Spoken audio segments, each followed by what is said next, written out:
আসসালামু আলাইকুম। আজকের ভিডিওতে আমরা কোরআনের সেই আয়াতগুলো নিয়ে কথা বলবো, যা আমাদের জীবনের কঠিন সময়গুলোতে ধৈর্য ধরে এগিয়ে যেতে অনুপ্রাণিত করবে।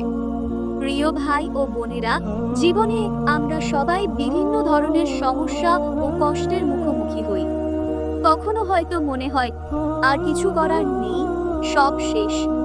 কিন্তু আল্লাহ তাআলা আমাদের কোরআনে ফরমালেন, ইন্নাল্লাহা মা'আস সাবিরিন, অর্থাৎ অবশ্যই আল্লাহ ধৈর্যশীলদের সাথে আছেন। এই আয়াত আমাদের শেখায় ধৈর্য রাখা মানে শুধু অপেক্ষা করা নয়, বরং কঠোর পরিশ্রম করা এবং আশা না হারানো।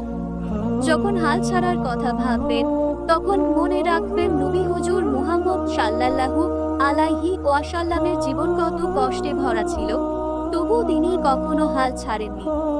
আমরা যদি তার জীবন থেকে শিক্ষা নিতে পারি, তবে নিশ্চিতভাবে আমাদের জীবনেও আল্লাহর সাহায্য আসবে। অতএব ভাই ও বোনেরা, জীবনের প্রতিটি কঠিন সময়কে আল্লাহর এক পরীক্ষা হিসেবে গ্রহণ করুন। ধৈর্য ধরুন, দোয়া করুন এবং বিশ্বাস রাখুন আল্লাহর প্রতি। আমাদের মনোবল হবে শক্তিশালী, ইনশাআল্লাহ আমরা সফল হব।